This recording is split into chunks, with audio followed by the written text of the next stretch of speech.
Castles of Burgundy strategically create the most prosperous estates in the region. I'll start off with a fluffy dollar. 15th century princes of Burgundy strategically devote their efforts to careful trading and building. Sounds like it's talking in the real time. Efforts to careful trading and building. I don't know German. In order to lead their estates to prominence. Okay, and then there's more stuff. But the winner is the player with the most victory points at the end of the game, and this is classic point salad game where there's points for all sorts of things. So at the beginning we've got our player boards, and these give us room for our silverlings. We all start with a silverling, and these let you buy things from the black market, but we'll come to that. We've got room for our trade goods, which you can sell for victory points and for silverlings. You've got your host of actions. You've got your host of actions down here that you use your dice for. No, down here, Mum. These are the actions. This is what the silverlings can do. And this tells you what all the buildings in the game do. Because basically what you'll be doing in the game is you'll be rolling your dice, and you'll be using those dice to either buy things off the board, off the marketplace, to sell your goods, or to place things from your board onto your estate to build the best Burgundy base. Like the big Burgundy base. The big Burgundy base. I'm all about that. Oh, I was going to go with Meghan Trainor. But that's fine. The big buttery biscuit Burgundy base. So, the game is broken down. Oh, I've got you guys to do too much work. I'm sorry. The game is broken down into 5. I'm going to get all these terms completely correct because they're not interchangeable. 5 phases. Mm-hmm. And within each phase, there are 5 rounds. Okay? So what we'll do is we'll put one of these stacks of goods on each of the phases. And these stacks of goods represent places outside of Burgundy. I didn't see that. That's all right, man. We could just use one of these piles we're not using. We didn't see it, but everybody else on the internet did. Yeah. So what will happen at the start of a phase, so in phase A, you'll reveal the 6 goods that are on offer. If you want, we could have something associated with the colours. Tangerines. Something blue. Water. Yeah. Wood. Right, so... And what will happen is at the start... Purple elephants? Then Plums. each of purple elephants. Then at the start of each round, what we'll all do is we'll all roll our 2 dice, and the first player will also roll the white dice. Okay? Now the white dice isn't the first player's dice. It just tells us to which port this merchant has dropped off his goods. So I've rolled a 1, so this goes in the 1 port. Okay? And you can take these goods from ports because they'll start to build up as they're not taken, and you can take them by building a port. Okay? Because the port, you've built the port, the boat goes out, it collects the goods. And when you build a boat, if you look on your board, it tells you when you build the boat, you get to take all the goods from one of the ports. Okay, so really you want to try and wait with your boats until there's lots of goods built up. Because when you take goods, you take them, they go onto your board. Oh, good. I'm glad you kept that. They go onto your board, and they'll stack up by number. So all the 6s can sit together, or the 1s, or the whatever. And one of the actions you can take in the game is to sell them, and they're worth victory points and silverlings. So it's just another way to get points.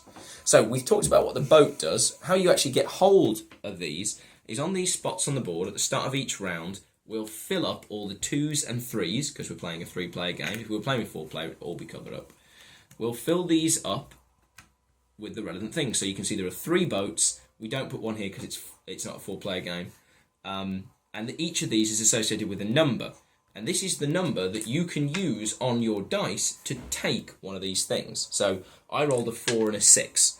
So my 6, there's no way of getting a boat here. But if I really wanted a boat, I could spend my 4 and I'd take that. And once you take it, it sits here in your supply. You can only have 3 projects on the go. Your workers can only concentrate on 3 things at the same time. It's the 14th century. 15th century, there weren't a lot of people around. They just weren't people. No. You know what I mean? No. Like, there's only like 12 people living in France or Burgundy, wherever that is. Right. Then somewhere in Europe. Once nondescript European town. Once a building, for lack of a better term, is in your supply, you can spend a dice to position it. When you position a dice, it must be built adjacent to somewhere you've already built. You can't just jump out in the middle of nothing. Now, at the start of the game, we just have our castle in Burgundy. We're all Burgundy, apparently. So I actually can't use my 6 to place this, because if I wanted to place a port, I'd need a 5 or a 2. Okay. Now, in addition, we already talked about how the ports let you take all the goods. They also let you move here, your initiative marker. And if I'd built this port, I would take my initiative marker and jump into space. Okay. Now, if I was down here at the bottom of the initiative, then now I'd be going first. And going first, the advantage is that you get the best pick of what to buy. Now, we've put the boats on the board, but we have to cover up all of these spaces. So the beige, is that a, yeah? Accurate? Beige, yeah. Beige, the boring colour, are the buildings. And these are the most common things in the game. And they have the most varied abilities, so we'll come back to those. The light green spots are the farms, and these house one of 4 different types of animals, and there'll either be 2, 3 or 4 animals on there. And when you build farms, you just get points, but you get more points if you have more of the same animal in a given field on the board. No, I thought you were going to say points and then go prizes. Yeah. Oh, sorry. The grey are mines, and there's only one mine on the board at the start of the game, but in a 3-player game, this one tile will vary between, you can see in phase A, C and E, it will have a castle on it, and on B and D, it will have a mine. So that's a little bit of a twist in a 3-player game. So at the start, there are 2 castles and only 1 mine. We'll talk about what they do. And the yellows are the knowledges. Glorious knowledge. Yeah, and these are either an ability that will really help you, so they're really good early on, or they're a victory point generator, which obviously will only pay dividends at the end. So we've covered up all the outer markets, which you can take with the dice. In the middle, we've got the black market, and the only way to get hold of the black market goods is to pay 2 silverlings. Now, apart from some of the knowledge tiles, there's nothing in the middle that won't turn up around the outside, but it's a smattering of everything. So that now is the board set up, except for that boat I stole to try and win.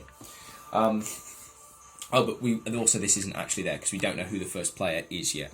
Because thankfully the game has a balancing mechanic. So, now, if we have a quick look again at the actions, as I say, you can use your dice to take a building, you can use your dice to place one from your supply onto your board, you can use a dice to sell goods of the same number, and you can use a dice, you can always use any die and take 2 workers. Now what the workers do, because this is all the people in Burgundy, I've got 1 man living in my little city, you can spend any numbers of workers to change your dice 1 higher or 1 lower. So this mitigates the luck, because if you're not rolling what you want, if you just take enough workers, you'll eventually be able to do it. And it means you've always got something to do. So on a turn, you'll have 2 actions, but the silverlings, you can also do 1 silverling action and spend 2 silverlings and take a black building, so silverlings are really, really good. Now at the end of the game, you'll also get points for your silverlings. You'll also get points for every 2 workers you have. You'll get points for the goods you've sold. You'll get points for your farm beasties. You'll get points for towers. And this little confusing diagram up here is to do with when you complete regions, because the Burgunds were all about completing regions, you see. So here, this is a city region. It's only a region of 1. So the second you build 1 building here, you finish that region. Now you look up here, and the size of the region dictates how many points you get. So a region of 1 is worth 1 victory point. Wow. But you also score the phase points. So finishing regions earlier in the game gives you more points. If you finish that region, you actually only get 1 for the size, but you get 10 for the phase. Which, if you compare it to a 4 big region, bless you. Thank you. A 4 big region, you get 10 points. Where's a 4? Don't tell me there isn't a 4. No, there isn't a 4. A 3. Let's look at a 3. If you complete this 3 region... Oh, here's a city region. If you complete a 3 or this 3, you get 6. But let's say you only did that at the end of the game, you only get a bonus of 2. So you'd actually score less than you did for this. So that's a way to get points. And you can get points...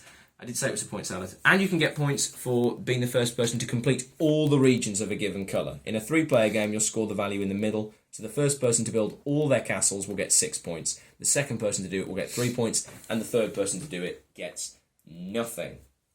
Let's have a quick look at what everything does. We'll pause the knowledge because they do all sorts of crazy things and they look like they've been built by the Riddler. We've been through the boat. You get to take all the goods from a port and you get to move your initiative up, which is good.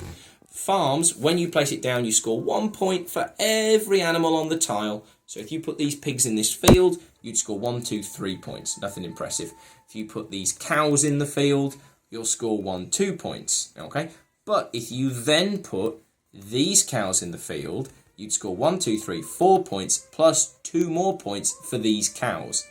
You don't get anything for the pigs unless you put more pigs down. So trying to have all the same kind of animal in a field is a good idea. But don't you lose points for not having a certain type of animal? No, that's Caverna. That's Caverna. Yeah, no, we don't care. If you don't have any pigs, we don't give. If you're not in Burgundy, we don't care. Yeah. The castle is one of the strongest things in the game. When you place a castle, you immediately gain a dice of whatever role you want. So castles just give you more actions, more choices. They're just really, really, really strong. I think I stole that from there. Right. Let's go through the world of beige. Basically, most of the beiges tend to just give you a more economy for your thing. So here, when you do a warehouse, you get to immediately take a sell action, which means rather than having to spend a dice to sell your goods, you've built something and you can sell your goods.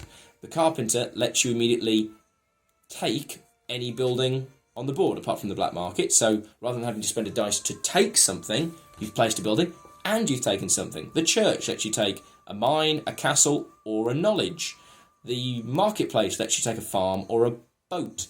The boarding house gives you 4 workers, so rather than having to spend 2 dice to get that many, you've just built 1 building. The counting house gives you 2 silverlings, which you can then use immediately, as long as you haven't used the silverling action, to buy something from there. The town hall lets you immediately place something from your supply, which is obviously really good, because then, rather than having to spend a dice to do it, you can just do it straight away, and you can put it, you don't need to roll the number you need. The tower just gives you 4 victory points. Now, the reason that you've got so many different ones is you can't build the same building in a city. So you can't have tower, tower, tower, tower, tower. But you can have a tower here, a tower here, a tower here, and a tower here, because they're all separate cities. So getting a variance of things is important. And the mines are the sort of the long game. At the end of every phase, for every mine you have, you'll gain a silverling. Okay, so at the beginning, if you build this mine, when we go into phase B, you'll gain a silverling, which is pretty neat. So if we have a look at the knowledges that are on the board available at the start of the game, this one means that when you build a boat, you get to take all the goods from 2 neighbouring ports. Could be really good. This means that when you use a worker, you can up the dice by 2 or lower it by 2, and you can go all the way around the dice. Is that constantly? Yeah, forever. Yeah. And this one, these aren't victory point ones, these are all helpers. When you spend a dice to take workers, you also get a silverling. Cool. So we've got 2 workers and 1 port. That is everything. Wow. Yeah, that is absolutely everything. So, to determine first player, we roll our 2 dice. 7, statistically average. 7, statistically average. 3. So you and me roll again. 5. Worsening. 6. Right, so Ben's first player. So do we have workers in stock as well? yes, see this is how it balances out. So player 1 2, 3, 4. Was it? Player 1 only gets 1 worker. I get 2 and you get 3. Trez. Yeah. Trez workers. Oh, and we also start. So that means Ben's on the top. Then it's I'm below. Then it's Yao. No, then it's me. Then it's you. Oh my god, how did I do that? Right. Also, we start with. We start with goods as well? Yes, we get 3 random goods. There's your 3. And then Ben needs 1 more from the box, and I need 3 from the box. Do you get to look at these? Oh, yeah. And you place them on separate, depending on their number, don't you? Well, they might all be on the same spot if you're really lucky. Yeah. So I got 5. So I got 2 1s. So, and it's usually decent if you can to try and make it clear that there's more than 1 there, so that people have a decent idea. And when you sell, you put them face down. Yes, because there is a knowledge that cares about selling goods. Otherwise, it doesn't matter. When you sell the goods, I should talk about that action. when you sell goods, you get a number of victory points per good equal to the players in the game. So each good is worth 3 victory points. You also get 1 silverling, but it doesn't matter how many you sell. Yeah. So selling 1 good is a really poor economy, to be honest, because you're only getting 3 victory points for an action, which is really, really weak. So you want to try and save them up and make a big sell. That's everything. Yep. Let's go. Burgund.